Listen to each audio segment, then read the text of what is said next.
Après avoir traversé plus de la moitié du continent d'Ambrosia, ils parviennent enfin à Perdrigon, la capitale du royaume déchu.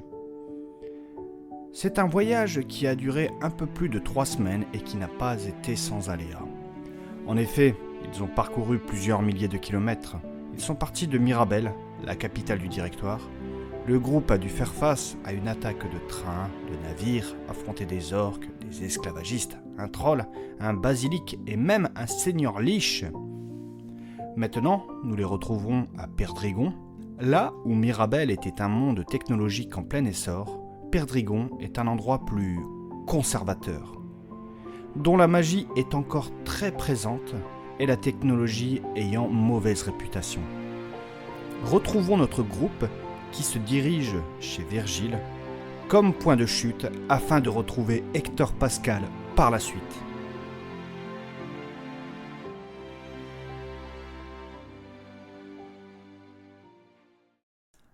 Avant que l'épisode ne commence, n'hésitez pas à commenter, à partager et à liker.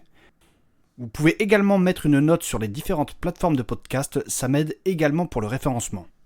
Vous pouvez aussi aller faire un tour sur mon site ether-audio.com que vous aurez également en description. Vous retrouverez pas mal d'informations sur la série. De plus, si vous souhaitez me soutenir, vous pouvez également retrouver mon Tipeee en description. Merci et bonne écoute.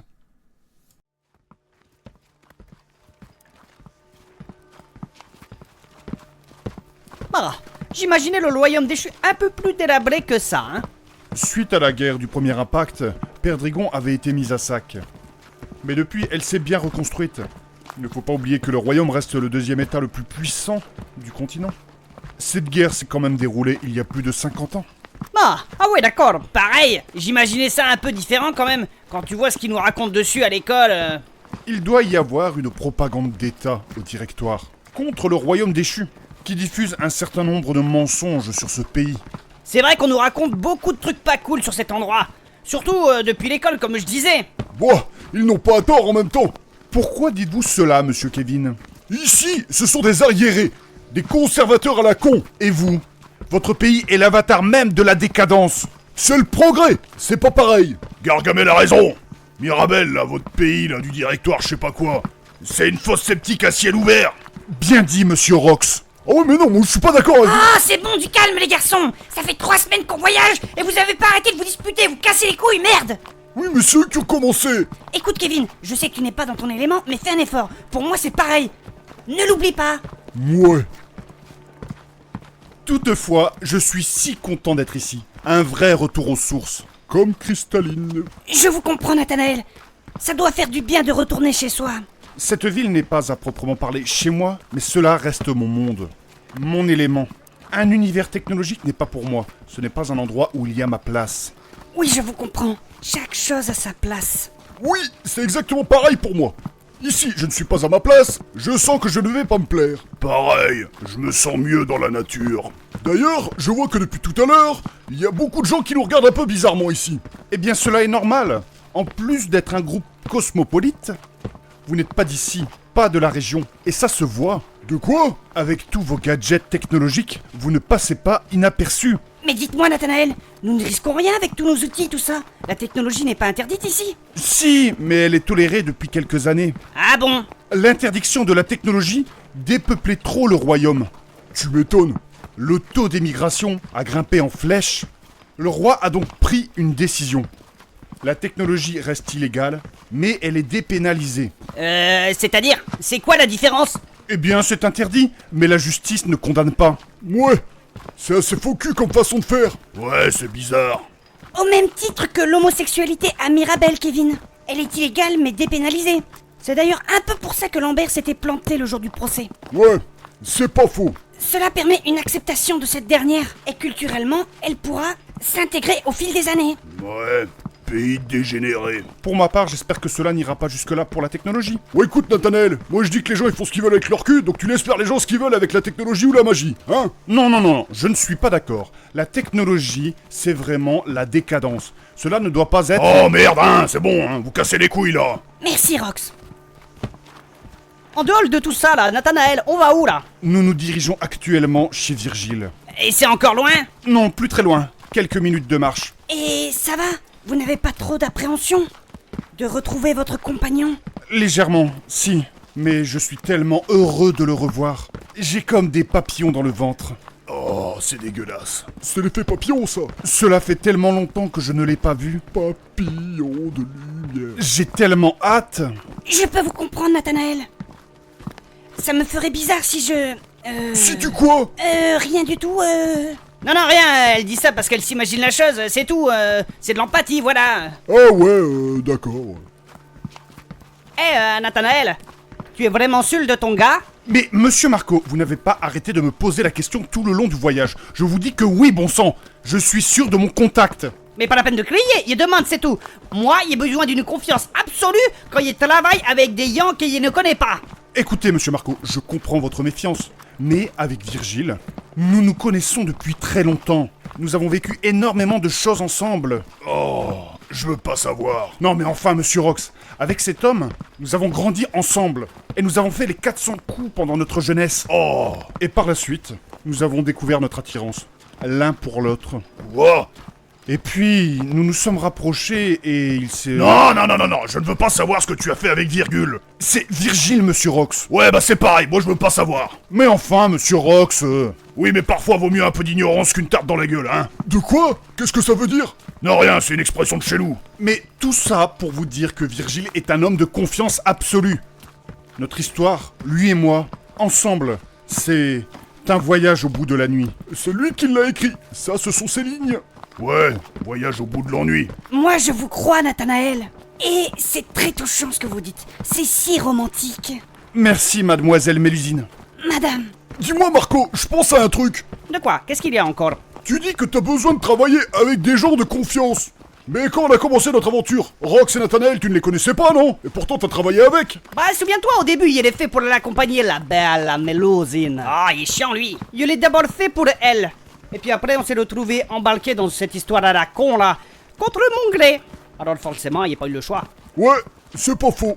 Mais du coup, Virgile, il était disparu avec le crash du Zéphyr, c'est ça? Oui, tout à fait, monsieur Saturnin. Et comment il a fait pour s'en sortir? J'ignore une partie des détails de cette affaire, mais de ce que j'ai compris dans les télégrammes qu'il m'a envoyés, il a pu s'en sortir et a préféré être discret pour ne pas attirer l'attention sur lui. Et c'est-à-dire, il ne pouvait pas en dire un peu plus? Le nombre de caractères sur les télégrammes sont limités, monsieur Saturnin, et donc il a dû abréger, j'imagine. J'ai toujours trouvé ça bizarre que tu utilises des télégrammes malgré ton aversion à la technologie. Plaît-il? Comme quoi la technologie, c'est quand ça t'arrange. C'est pas très cohérent. Dites, monsieur Kevin. Oui. Merde, hein? Quoi? Merde, monsieur Kevin, merde. Bon. Quoi, merde? Oui, vous m'avez compris, monsieur Kevin. Merde à la fin, vous m'emmerdez. Voilà. Ah bon? Il a dit Gargamel. bah alors Nathanaël, qu'est-ce qui vous arrive? Je suis si content de rentrer ici. Et bien que j'apprécie votre frère, j'aimerais que monsieur Kevin me fiche un peu la paix, s'il vous plaît. Il est comique, lui. C'est le premier à m'attaquer sur la technologie. Non, il a raison. Vous êtes pénible à toujours vouloir vous mesurer la teub. Ouais, c'est vrai, des fois vous êtes lourd. Mais carrément, on s'en fout au bout d'un moment de savoir qui c'est qui a raison. Quand on a besoin de la technologie, on utilise la technologie. Quand on a besoin de la magie, on utilise la magie. Voilà. Ouais, exactement. Il est temps que vous enterrez la vache de mer. La hache de guerre, monsieur Rox. Ouais, c'est pareil. Non, monsieur Rox, ce n'est pas pareil. Mais toi aussi, laisse-moi tranquille au bout d'un moment. Je n'y peux rien si j'ai des lagunes avec les mots. Monsieur Rox, c'est important de savoir s'exprimer correctement. Mais c'est fini, oui. On est enfin arrivé à destination. On a dû affronter tout un tas de saloperies. J'aimerais qu'on cesse ces enfantillages pour une fois, s'il vous plaît. Oui, c'est vous qui avez raison, mademoiselle Mélusine. C'est madame. Pardonnez-moi. Les enfantillages. Bon, c'est encore loin. Parce qu'avoir marché autant de kilomètres de ces dernières semaines, je commence à avoir mal aux pieds, moi. Pareil. Avec ce voyage fait à l'arrache-pied en même temps. Nous sommes quasiment arrivés. Regardez, c'est au bout de la rue. Ah, enfin. Cela me fait tout drôle de revoir ces lieux. Tant de souvenirs remontent à moi. Et cette odeur de lavande. Ouais, ça pue. Je vous comprends, Nathanaël. Les odeurs sont un marqueur émotionnel fort. Bien plus fort que n'importe quoi. Elles peuvent vous évoquer tellement d'émotions. De la joie, de la tristesse, en passant par la nostalgie. Je suis d'accord avec vous. Ouais, c'est vrai. L'odeur des égouts, ça me fait penser à des chevals. Des chevaux, Rox. Pourquoi? Bah, quand on s'était caché de la cavalerie, Kevin avait lâché des caisses. Ah ouais, c'est vrai, c'était dégueulasse en plus. Monsieur Rox, toujours dans la délicatesse. Enfin bref, ça y est, nous sommes arrivés à destination. Oh, Superbe. Allez, suivez-moi. C'est ici que vous viviez, Nathanaël? Partiellement. J'y vivais régulièrement, mais cela reste la maison de Virgile. Ah, d'accord. Virgile! Virgile! Es-tu là? Virgile! Virgile! Nathanaël! Nathanaël! Virgile, tu es là! Ah, tu es là, mon amour! Allez, viens dans mes bras! Virgile, dans mes bras! Mon cœur s'emplit de joie de te revoir. Moi aussi, je suis content de te revoir. Tu m'as manqué, Virgile. J'étais très inquiet. J'ai vraiment cru que tu étais parti rejoindre le monde de la déesse. Mais maintenant, je suis là. Merci, déesse. Ah, c'est si romantique. Ouais, c'est surtout dégueulasse. C'était si long sans toi. Ouais, pour moi aussi, c'était long. Mais que s'est-il passé? C'est-à-dire que... c'est une longue histoire. Comment? Mais comment as-tu fait pour survivre au crash? C'est vraiment une longue histoire. Allez, raconte! Oui, Virgile, c'est ça. Dites-nous tout. Nathanaël, mon choupinou. Oh. Qui sont ces gens? Sont-ils de confiance? De quoi? Bah, évidemment que oui, nous sommes de confiance. Compagnon, pardonnez-le. Il revient de loin lui aussi. De son salon, là, a priori. Virgile, ces hommes sont... Hommes et femmes. Oui, pardonnez-moi. Ces hommes et cette femme sont... mes amis. Encore une fois, je suis pas ton pote, Gargamel. Écoutez, monsieur Rox, nous avons vécu des aventures ensemble, traversé tout le continent. Nous nous sommes soutenus et fait confiance. Nous avons plusieurs fois échappé à la mort et de peu. Nous avons combattu de nombreuses fois ensemble. Nous pouvons dire que nous sommes amis, non? Ouais, si tu veux. Nathanaël, tu es sûr qu'ils sont fiables? Mais oui, mon petit Virgile. Avec mes compagnons, depuis la mort de Bauduin, nous avons vécu de nombreuses aventures. Nous avons dû nous serrer les coudes, affronter de viles créatures, voyager. Tu peux leur faire confiance. Ils m'ont énormément aidé. Je vois. Et j'ai aussi appris pour le décès de notre compagnon. Quelle tragédie. Raconte-moi ce qu'il s'est passé. Tu étais présent lors du meurtre. Depuis le trépas de Bauduin, je déplore chaque jour que la déesse fait. Ouais, c'était trash. Il y avait du sang partout et le vieux il bavait, c'était hard. Ah, de quoi? Saturnin, Quoi? fais preuve de retenue, merde. Ouais, un peu de talc. Ce n'est pas grave. J'ai suivi l'affaire depuis les journaux. Soi-disant, vous étiez accusé de cet acte odieux. J'ai tout de suite compris que ce n'était pas vous, et que c'était une mascarade. Oh oui, c'est une longue histoire. Eh bien, mon petit choupinou, raconte-moi. Je suis tout oui. Eh bien, lors de cet attentat, nous fîmes accusés à tort par le prévôt Lambert. Nous nous enfuîmes de la prison pour prouver notre innocence, ainsi que de retrouver le réel coupable de cet infâme meurtre. Ouais, on a dû se faufiler dans toute la ville et affronter tout un tas d'adversaires. C'était drôle, je me souviens avoir fait couiner un nain. Ah, mais quelle violence! Après enquête, nous parvîmes à trouver qui était derrière cette odieuse conspiration. C'était l'autre enculé de Lambert. Un procès eut lieu. Après un houleux débat, nous fîmes acquitter. Lambert était en réalité l'auteur du crime. Pris au piège, il demanda l'épreuve du feu. Oui, les journaux l'ont mentionné. Un combat à mort entre vous et ce Lambert. Exactement. Après un ardu combat contre un groupe de redoutables guerriers, nous en sortîmes victorieux.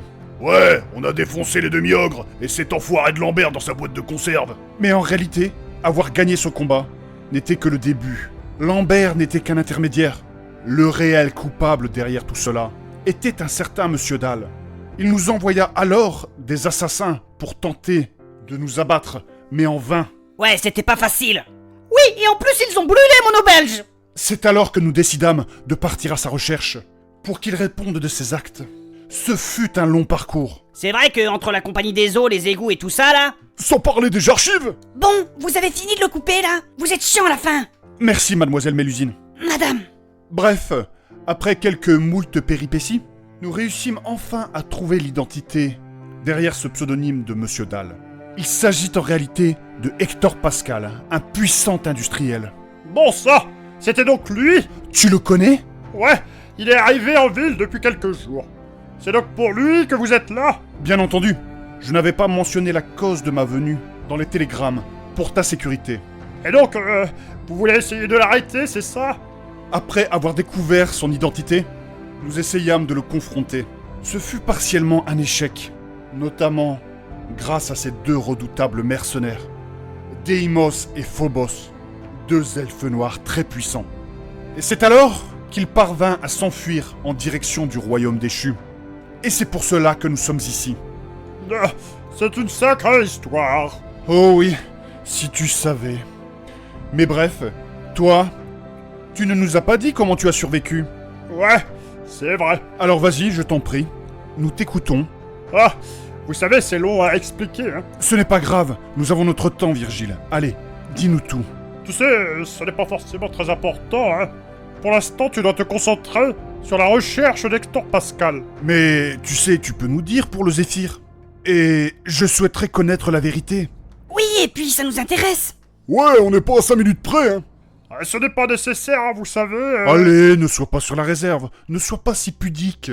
Et si tu as besoin de parler, de pleurer, je suis là pour toi. Tu peux reposer ta tête sur le creux de mon épaule. Oh là là là là. Bon, d'accord, je vais vous raconter tout ça. J'étais à bord du Zéphyr, je ne me souviens plus très bien, c'est passé si vite.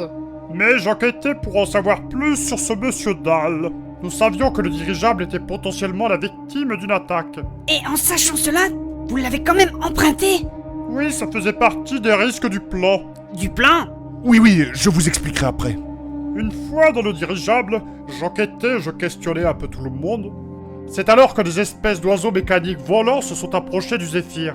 Ça devait être des ornithoptères. Est-ce qu'il y avait des pilotes? Ouais, exactement. On aurait dit des demi-ogres. Des demi-ogres pour conduire ce genre d'engin. Étrange. Quelle drôle d'idée. Et ces ornithoptères, c'est ça? Oui, tout à fait. Bref, ces oiseaux volants ont commencé à cribler de balles le Zéphyr. Ils étaient équipés de fusils qui tirent en série. Ouais, c'était des Gatling. Gatling? C'est quoi ça? Des mitrailleuses, ça tire des balles en série. Une invention du diable encore. Et c'est ce qui a provoqué la chute du dirigeable. En crevant le ballon, puis le crash.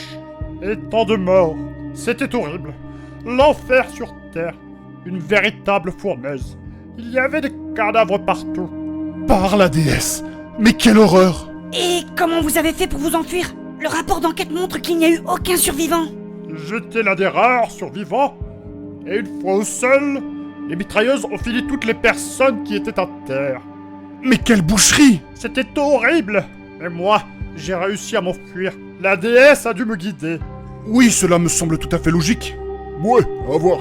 C'est bizarre quand même parce que le rapport mentionne aucunement l'usage d'armes à feu. De quoi? Et les experts pensent qu'il y a eu une explosion géante qui tua tout le monde sur le coup. Ils ont même trouvé des traces de magie. Oui, il y a eu une explosion géante. C'est en tirant sur le ballon que ça a explosé. Le gaz là-dedans, c'est de l'hydrogène, il me semble. C'est explosif. Anciennement, oui, sur les anciens dirigeables, c'était le cas. Mais là, c'était de l'hélium. C'est totalement inerte. Question de sécurité. C'est pour ça que la piste terroriste était revenue au devant de la scène. Le Zéphyr était un bijou de technologie, prévu pour ne pas exploser justement. Oui, bah bon, j'y étais quand même. Votre rapport est probablement faux. C'est un rapport officiel. Eh bien, vous avez dû vous faire avoir. Il est bizarre ce mec. Ouais, pourquoi t'es tout moi de virgule? Alors, déjà, c'est Virgile. C'est le fait d'en parler. Ouais. Ça me rappelle tous ces morts là. Mais laissez-le, bon sang, ce n'est pas facile pour lui. Oui, mais son témoignage n'explique pas les traces de magie. Mais je ne sais pas, moi, c'était peut-être des mitrailleuses magiques. De quoi? Mais ça n'existe pas, ça. Mais de toute façon, moi j'étais là, j'ai tout vu. Dans les journaux, ils disent bien ce qu'ils veulent, hein. Ce rapport ne vient pas des journaux. Et moi, ce qui me chiffonne depuis tout à l'heure, c'est comment tu es au courant de ce qu'il se passe à Mirabel, alors que tu es ici, à Peldrigon. Les journaux du directoire ne vont pas jusqu'ici. C'est la gueule froide entre ces deux pays, hein. Et oui, tout est filtré. Non mais n'importe quoi. Vous dites des bêtises. Mais n'importe quoi, c'est juste de la propagande. À Mirabel, toutes les nouvelles du royaume déchu sont filtrées. Et inversement ici. Effectivement, Monsieur Marco n'a pas tort. Mais comment as-tu su, Virgile? C'est que... en fait... Il ment depuis le début. Mais non, en fait... Ouais, t'es louche, toi. Mais non, mais... Ouais. Doucement, doucement, compagnon. Il doit bien y avoir une explication rationnelle à tout cela. Virgile est une personne de confiance. Je le connais depuis des années. Oui, parfaitement. Il ne m'inspire pas confiance. C'est une fripouille. Ah, Non, Monsieur Rox, je ne peux pas vous laisser dire ça. Non, Rox, il a raison. Moi non plus, depuis le début, je ne le sens pas. Pardon? C'est un escroc. Je le sais, il est le père vite. Moi-même j'en suis un, alors forcément il le pèle vite, hein. Arrêtez, vous dites n'importe quoi. Nathanaël, tu ne vas quand même pas les croire. Non, mais Alors maintenant, virgule, tu vas parler, tu vas nous dire la vérité. Sinon, c'est moi qui vais te faire parler, ok? Ah non, mais quoi là, Non, monsieur Rox, je ne vous laisserai pas faire. Ah ouais, je serais curieux de voir ça. Les garçons, arrêtez! Non, il est bizarre ce Virgile. De toute façon, il doit parler. Nathanaël, aide-moi, tu vas quand même pas croire ces gens là, ces inconnus là. Compagnon, je ne vous laisserai pas faire de mal à Virgile. Non mais Nathanaël, avoue que c'est bizarre quand même tout ça. Non mais Non mais, Nathanaël, ne te laisse pas berner. Allez, écarte-toi Gargamel, je vais le faire parler. Non, monsieur Rox. Nathanaël, je suis sûr qu'ils sont avec les ennemis, avec ce Hector Pascal. Il faut vite appeler la garde. Mais n'importe quoi lui. Nathanaël, tu vois bien qu'il est bizarre, non? Je ne sais pas. Allez, viens, Nathanaël, on s'enfuit tous les deux.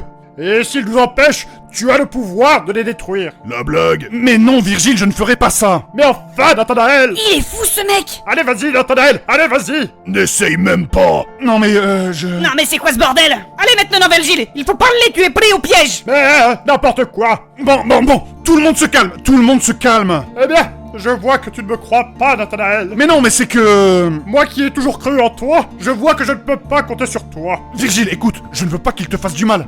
Mais en même temps, on ne peut pas leur donner tort. Ton discours est étrange et ne concorde pas avec la réalité. Ah mais ça, c'est parce qu'ils se font berner par les médias. Ce n'est pas les médias qui disent ça! C'est un vrai rapport d'enquête, merde! Allez, parle ou je te sabatte la gueule. Bon, ok, d'accord. Je vais vous dire la vérité. Ah bah d'accord, enfin. Désolé Virgile, mais je n'ai jamais emprunté le Zéphyr. Bah voilà, il le savait, c'était sûr. Marco, arrête! Mais Virgile, mais pourquoi? Pourquoi m'avoir menti? Je savais que c'était un menteur. Ah, bah voilà. Et c'est compliqué en fait. Pourquoi m'avoir menti tout ce temps? Je me faisais un sang d'encre pour toi. C'est compliqué. Très compliqué. Mais il n'y a rien de compliqué. Et c'est toi qui dis ça. Pourquoi avoir menti? C'est difficile à expliquer. Il n'y a rien de difficile à expliquer. Bon, écoutez, suivez-moi. Je dois vous montrer quelque chose pour que vous compreniez pourquoi je n'ai pas dit la vérité. D'accord, nous te suivons, Virgile. Alors, si j'ai menti, tout ça est dû à une très longue histoire. Et quelle est-elle, Virgile? Eh bien, on recherchait des informations sur ce monsieur Dahl. Oui, et donc? Avant le crash du Zéphyr, j'en ai su un peu plus sur cet homme. Je savais qu'une attaque de grande ampleur allait avoir lieu. J'ai préféré sauvegarder ma vie. Et pourquoi ne pas l'avoir dit avant? Bauduin et moi-même aurions compris. Parce que c'était nécessaire pour le plan. Le plan? Oui, celui que nous avions mis en place, colportait la rumeur que Bauduin allait emprunter le dirigeable, alors qu'il allait prendre le train. Oui, en effet, mais... Pour finir, Bauduin quand même trépassé. Oui, c'est ce qu'on s'est déjà dit. Quelqu'un a dû vendre la mèche à Monsieur Dahl. Mais qui? Elle est bizarre, cette grande salle. Qui aurait pu faire ça? Cette salle transpire quelque chose de malsain. D'après toi, qui aurait vendu la mèche? J'ai beau réfléchir, je ne vois pas, Virgile. Mais si, Nathanaël! Tu ne comprends pas! C'est lui! C'est Virgile! Mais ne dites pas de bêtises, voyons. Mais si c'est lui, ça se voit, c'est lui qui a balancé. Enculé de virgule. Mais ce n'est pas possible. Si, en fait, c'est bien moi. Non, ce n'est pas vrai, ce n'est pas possible. Virgile, pas toi. Si, en fait... Tu n'as pas fait ça. Pourquoi? Je pense que tu n'as pas conscience de la réalité des choses. Ouais, on s'en fout, on le zigouille. Oui, je suis d'accord. Non, attendez. Eh, mais c'est qui tous ces mecs? Bougez pas ou on vous crève. Merde, on est encerclés. Ah, ça devient intéressant. Mais, Virgile, mais pourquoi? Parce que votre ami a vu juste. Merde, c'est Pascal! Pascal Ladal. Oui, exactement, c'est moi. Et puis quand même, je n'allais pas monter dans cet engin, connaissant son destin funeste. Oui, un si bel engin, c'était nécessaire. Pascal, espèce d'enfoiré! Mais du coup, mais pour abattre le dirigeable avec la magie, comment vous avez fait? D'après toi, la rouquine, Qui aurait pu bien faire ça? Oh putain, il y a aussi les frères Kouachi. Mais c'est vous qui l'avez fait exploser! Bravo pour ta perspicacité. mais vous êtes des malades. Non, pas du tout. Ingénieux plutôt. Il a suffi d'une petite distorsion spatiale dans le moteur pour que tout s'embrase.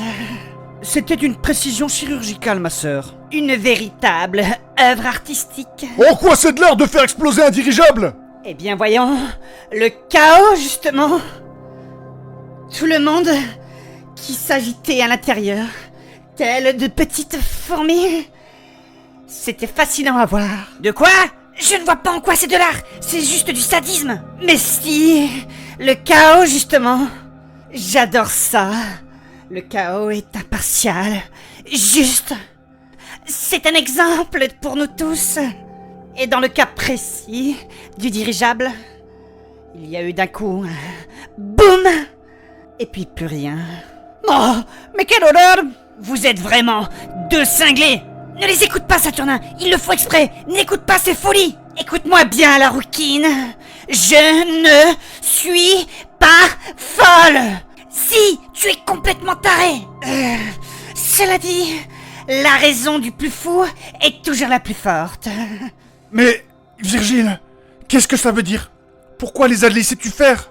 En fait, Monsieur Pascal m'a contacté avant l'attaque du Zéphyr. Il m'a expliqué pourquoi il faisait tout ça. Et, en toute sincérité, j'ai largement été convaincu. Par la déesse! Pas toi, Virgile, non! Ce n'est pas possible! C'est une plaisanterie, pas toi, Virgile! Virgile est un homme sensé. Il sait ce vers quoi nous nous dirigeons. Il sait que nous allons droit vers une catastrophe écologique mondiale. Mais, enfin, Virgile! Il sait que nous sommes trop nombreux sur Terre. Exactement. Il n'y a que deux solutions à cela. Soit la régulation des espèces. Mon scénario favori. C'est vrai que c'est propre, c'est sain. Mais non, monsieur Rox, enfin! Et personnellement, je ne suis pas pour un génocide. Je préfère le second scénario. L'usage de l'éther. Exactement. Mais enfin, vous avez tous lu la prophétie comme moi. Vous savez ce qui peut se produire. Et même l'usage d'une énergie aussi grande dans les mains d'un seul homme. Virgile, vous vous rendez compte?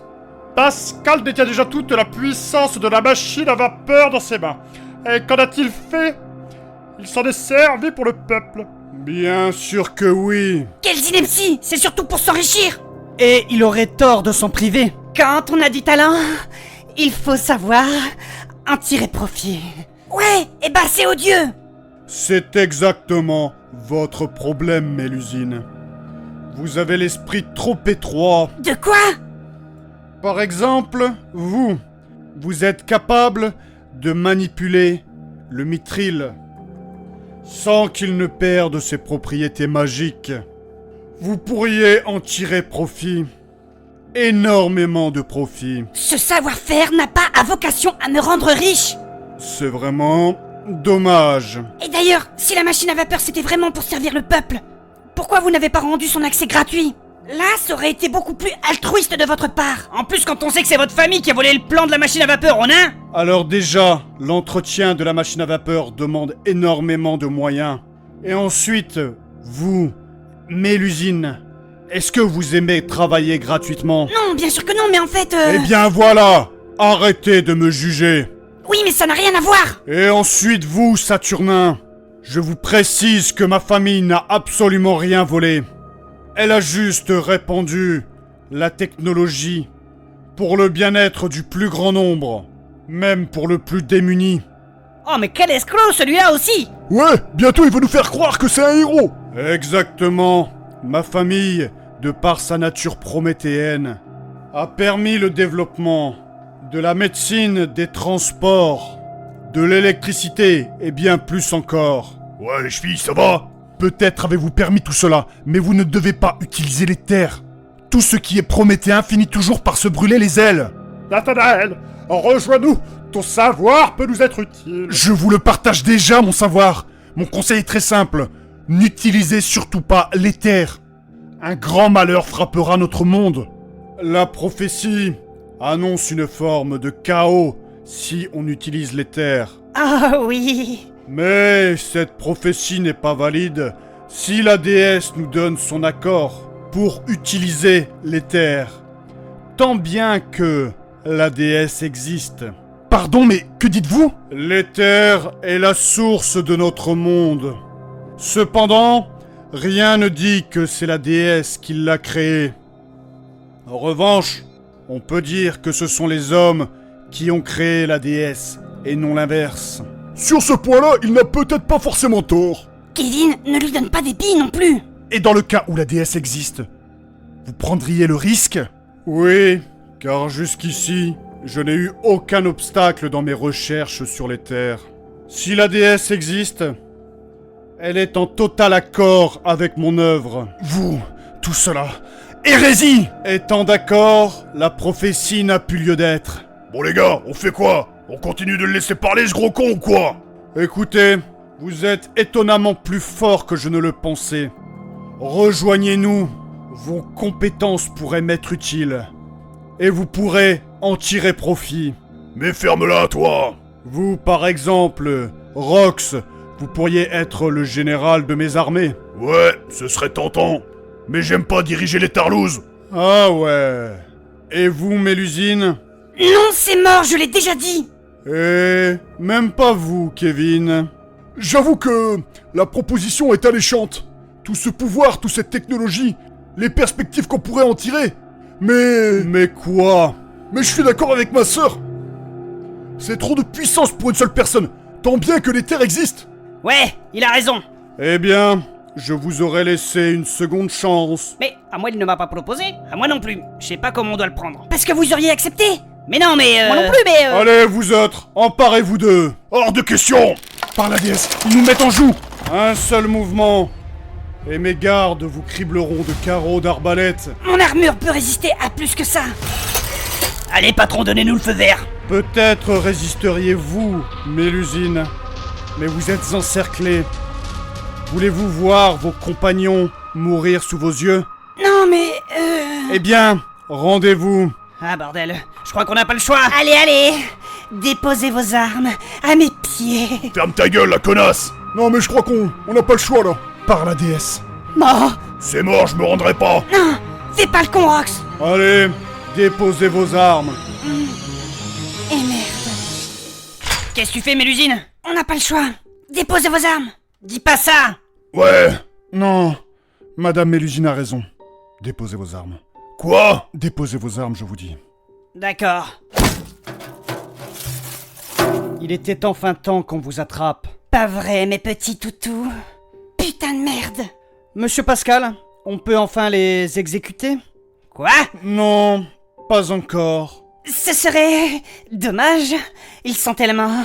amusants. Ouais. Virgile, pourquoi m'as-tu trahi? Maman, il y a des choix pragmatiques à faire. Pour un idéaliste comme toi, tu n'aurais pas pu comprendre. Mais, voyons. Alors, monsieur Pascal, que faisons-nous deux? Vous pourriez... me les donner?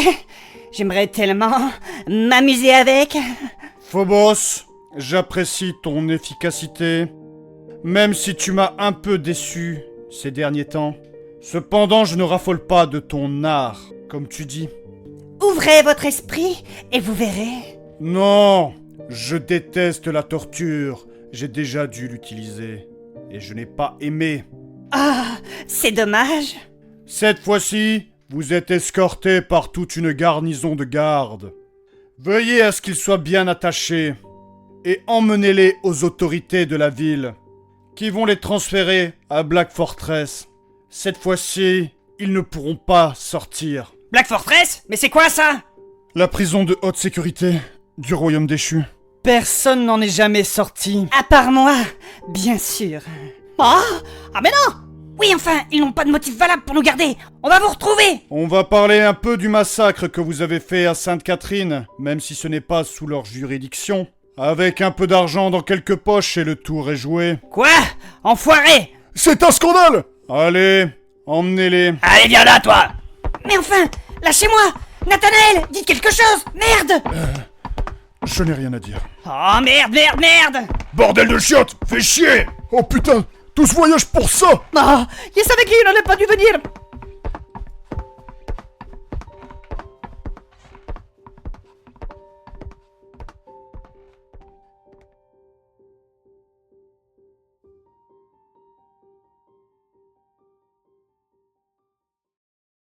J'espère que l'épisode vous a plu, n'hésitez pas à liker, à commenter et à partager. De plus, vous pouvez également retrouver mon site en description. Merci à vous.